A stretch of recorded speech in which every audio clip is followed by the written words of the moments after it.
Hello friends, welcome to my YouTube channel. आज के video में मैं आपके लिए एक बहुत ही महत्वपूर्ण टॉपिक लेकर आया हूं। इतिहास के चैप्टर 1 पार्ट 1 के बहुत ही ज़्यादा महत्वपूर्ण प्रश्न जो कि आपके लिए बहुत ही इम्पोर्टेंट रहेंगे, बार बार एग्जाम में पूछे जाने वाले प्रश्न हैं। इस वीडियो में आपको सभी अंक वाले महत्वपूर्ण प्रश्न मिलेंगे, मतलब चाहे वो 1 नंबर के आते हों, 2 नंबर के या फिर 4 नंबर के। मतलब जो अति लघु, लघु और जो दीर्घ उत्तरीय प्रश्न हैं वो आपको इस वीडियो में सभी महत्वपूर्ण प्रश्न मिलेंगे। आपसे कहना चाहूँगा कि अगर आप वीडियो में नए हैं तो चैनल को जरूर सब्सक्राइब कर लें और वीडियो के अंत तक बने रहें ताकि आपको आने वाले और जो वीडियोज़ हैं उनका भी नोटिफिकेशन मिलता रहे। तो आइए देर न करते हुए अपने वीडियो को शुरू करते हैं। जो क्वेश्चन नंबर 1 रहेगा इसका, हड़प्पा सभ्यता जो चैप्टर संबंधित है, यह हड़प्पा सभ्यता मोहनजोदड़ो सभ्यता से संबंधित है। आप इसके विषय में जानते ही होंगे। हड़प्पा सभ्यता के 2 सबसे बड़े नगरों के नाम लिखो। मतलब हड़प्पा सभ्यता जो है इसके जो 2 सबसे बड़े नगर थे उसके नाम बताने हैं आपको। फ्रेंड्स, आपसे कहना चाहूँगा कि अगर आपको इसमें से जितने भी क्वेश्चन आते हैं आप उनको कमेंट में ज़रूर बताएं, या फिर जो आपको आंसर आते हैं या जिस क्वेश्चन का आप आंसर चाहते हैं उसके विषय में कमेंट ज़रूर करें, आपका समाधान जरूर किया जाएगा। तो क्वेश्चन नंबर 1 है, हड़प्पा सभ्यता के 2 सबसे बड़े नगरों के नाम लिखिए। क्वेश्चन नंबर 2 है, सभ्यता हड़प्पा सभ्यता की सिंधु घाटी सभ्यता क्यों कहा जाता है। जो हड़प्पा सभ्यता है उसी को जो है सिंधु घाटी सभ्यता कहा जाता है। क्यों कहा जाता है? क्योंकि जो हड़प्पा सभ्यता है वो सिंधु नदी एक है, सिंधु नदी, ठीक है, सिंधु नदी के आगे किनारे जो है फली फूली है। क्यों? क्योंकि पानी की विशेष व्यवस्थाएं थी, खेती की व्यवस्थाएं थी नदी के कारण, इसलिए हड़प्पा सभ्यता को सिंधु घाटी सभ्यता भी कहा जाता है। ठीक, तो इसका आंसर मैंने आपको बता दिया। जो नेक्स्ट क्वेश्चन है, थर्ड क्वेश्चन, हड़प्पा सभ्यता के पुरा स्थलों में पाई जाने वाली 4 धातुओं के नाम लिखो। जब हड़प्पा सभ्यता की खुदाई की गई तो उसमें कौन कौन सी 4 धातुएं पाई गई हैं उनके आपको नाम बताने हैं। जैसे तांबा पाया गया, लोहा पाया गया, कांसा पाया गया, सोना पाया गया, इस तरीके का आपको नाम लिखना है। जो क्वेश्चन नंबर 4 है, हड़प्पा सभ्यता के लोगों के शिल्प कार्यों के नाम लिखो। मतलब हड़प्पा सभ्यता के लोग कौन कौन से शिल्प कार्य करते थे। फ्रेंड्स, शिल्प कार्य होता है जैसे मान लीजिए कोई नक्काशी करना, जैसे मान लीजिए कोई बर्तन है उस पर नक्काशी करना या फिर कोई कलाकृति बनाना, तो इस तरह के आपको नाम लिखने हैं। जो क्वेश्चन नंबर 5 है, हड़प्पाई लोगों द्वारा प्रयोग किए जाने वाले यातायात के साधनों के नाम लिखो। तो ये भी बहुत ही आसान क्वेश्चन है। भला उस जमाने के कौन लोग क्या क्या प्रयोग कर सकते हैं। बैलगाड़ी प्रयोग करते रहे होंगे, ठीक, और जो है घोड़े का प्रयोग करते रहे होंगे, जानवरों के मतलब सवारी किया करते होंगे। तो यही आपको आंसर लिखना है। जो नेक्स्ट क्वेश्चन है 6, हड़प्पाई लोगों द्वारा प्रयोग की जाने वाली खाद्य वस्तुओं के नाम लिखो। तो कौन कौन सी खाद्य वस्तुएं प्रयोग करते थे उस जमाने में। जौ का प्रयोग करते थे, गेहूं का प्रयोग करते थे, चावल का भी प्रयोग करने लग गए थे।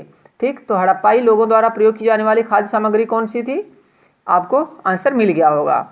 क्वेश्चन नंबर जो 7 है, हड़प्पाई सभ्यता कहाँ कहाँ विकसित हुई। मतलब जो हड़प्पा सभ्यता है या सिंधु घाटी सभ्यता है कहाँ कहाँ विकसित हुई थी, इसके आपको नाम बताने हैं। नेक्स्ट क्वेश्चन है 8, हड़प्पा सभ्यता के उन केंद्रों के नाम लिखे जो शिल्प उत्पादन केंद्र के रूप में जाने जाते हैं। हड़प्पा सभ्यता जो है उन केंद्रों के नाम बताने हैं जहां पर शिल्प उत्पादन केंद्र या शिल्प उत्पादन अधिक मात्रा में किया जाता था।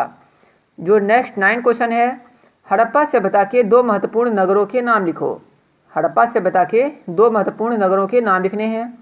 हड़प्पा सभ्यता की विशेषताएं लिखो। हड़प्पा सभ्यता की नगर योजना की विशेषताएं भी बोल सकते हैं इसको हम।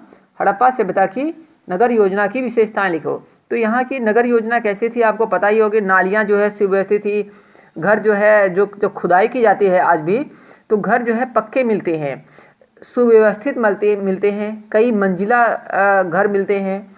तो नगर व्यवस्था इस तरीके से आप इसको लिख सकते हैं। ये जो है लघु उत्तरीय प्रश्न में पूछा जाता है और दीर्घ में भी पूछ लिया जाता है। क्वेश्चन नंबर 11 है, मोहनजोदड़ो की विशेषताओं का वर्णन करो। अब जो ये मोहनजोदड़ो है, मोहनजोदड़ो की विशेषताएं वो बतानी है। एक क्वेश्चन और बहुत महत्वपूर्ण पूछाता है, मोहनजोदड़ो का अर्थ। फ्रेंड्स, मोहनजोदड़ो का अर्थ पूछा जाता है। तो मोहनजोदड़ो का अर्थ आपको पता होना चाहिए। जो मोहनजोदड़ो का अर्थ होता है मृतकों का टीला होता है। क्या होता है? मृतकों का टीला। ये जो है क्वेश्चन बहुत ही ज़्यादा इम्पोर्टेंट है, कई बार जो है पूछा जाता है एग्जाम में कि, और ये कॉम्पिटिटिव एग्जाम में पूछा जाता है कि मोहनजोदड़ो का क्या अर्थ होता है। नेक्स्ट जो 12 क्वेश्चन है, हड़प्पा सभ्यता के विनाश के कारण लिखो।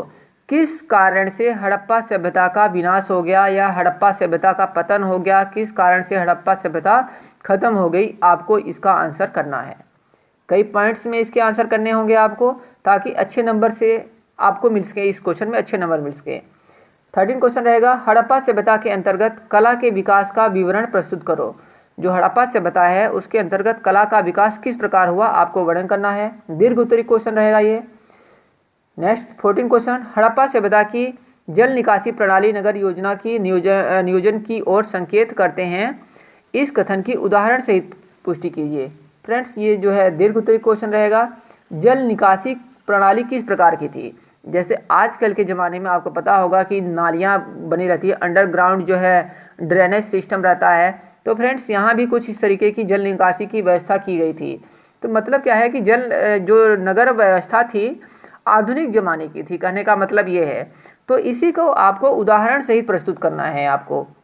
जो नेक्स्ट 15 क्वेश्चन है, हड़प्पाई लोग अपने जीवन निर्वाह में कौन कौन से साधन अपनाते थे, संक्षेप में वर्णन करना है।